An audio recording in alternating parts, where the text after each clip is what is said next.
Welcome to the Business Blast podcast. I'm your host, Tyler Wagner. This episode is brought to you by Authors Unite. Authors Unite provides you with all the resources you need to become a successful author. You can learn more about Authors Unite and join the free community at authorsunite.com. Now, let's jump into the episode.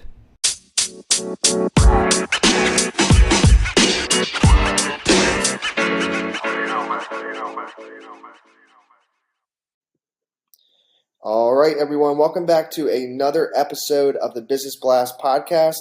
I'm your host, Tyler Wagner, and today I have Sophie Blachet with us. She is the co-founder of French Arts Associates, which is a nonprofit that organizes cultural and art events for art professionals and art lovers in Miami. So welcome to the show, Sophie. Thank you for having me, Tyler. Of course. Pumped to have you on. And we'll dive into the first one. The first question I have for you, Sophie, is what is the best story from your life that has an underlying valuable message? Okay, as weird as it can sound, when I was 4, I was on vacation with my family in south of France, and I was playing with other kids in a playground, and I was going up and down from a slide, and there was a little boy of my age, approximately. He pushed me and said, "Oh, no, you cannot play with me because you're just a girl." And I said, "Okay, no, that's not fair. I want to play." And he said no, and he pushed me again. And so I pushed him back, actually, and because I feel it was very unfair, actually. That's this boy said because I'm a girl, I was not allowed to play and everything. And so he pushed me very hard, and I fall from the 7 feet slide on my teeth, and I still have the mark because my front teeth are not the same as the other ones. And I say, okay, and I tell my mother after that I was bleeding and everything. I don't remember the pain or anything because I was only 4. But I say to my mother, I say, "Oh, it's just unfair that everything." He told me it's because I'm just a girl, in fact, and I was shocked because of that. So I think it changed everything and how I view things in my life. That I was, I studied law after that because I want to do something about injustice and everything. So I think it marked me a lot. This little playground thing that happened to me like 35 years ago. And I always remember it because I think it's so unfair and it feels such an injustice. So that's the thing I will remember the most, and it will really change everything, I think. And what's the most valuable piece of information we should know that's within your expertise or industry?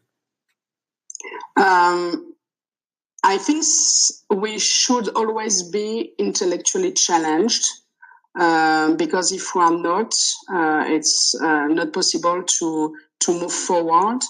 And by being intellectually challenged, it can be like meet with people in my expertise, from the art industry, like other artists, other curators, museum director, go to an exhibition.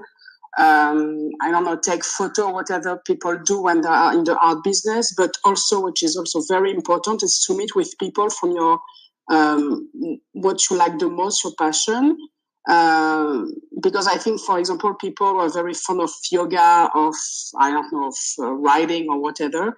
They will compensate with the work. So I think it's very important to always be intellectually challenged. Because it's the only way to evolve, actually. And what is your best piece of overall business advice? So not necessarily industry specific. Network.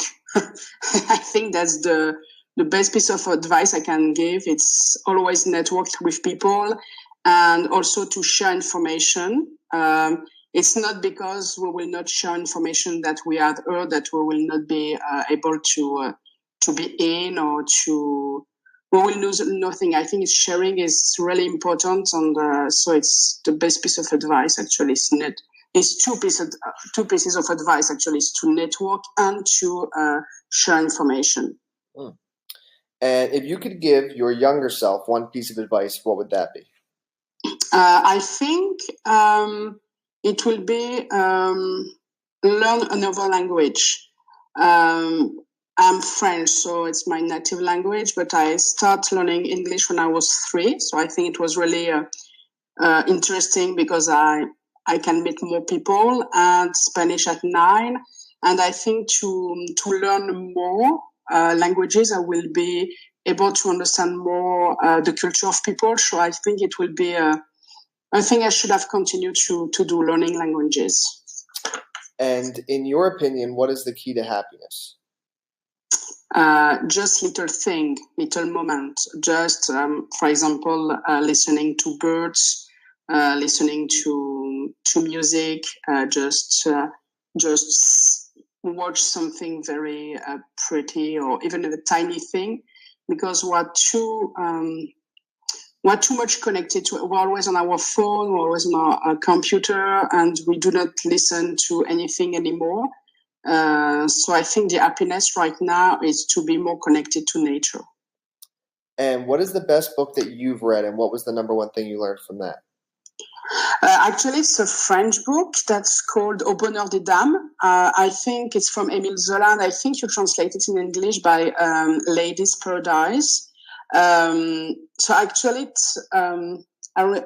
that's my favorite book because I read it when I was 10, and I was living in a fisherman village in north of France, in front of the sea. And this book, Au Bonheur des Dames, is about a girl that's discovering a new world in Paris.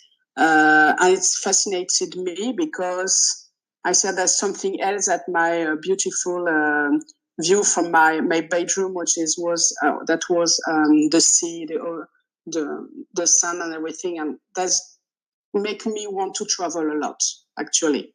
So that's why I love this book. And what is your favorite quote and why? My favorite quote is from a woman called Simone Weil. She's an Holocaust survivor.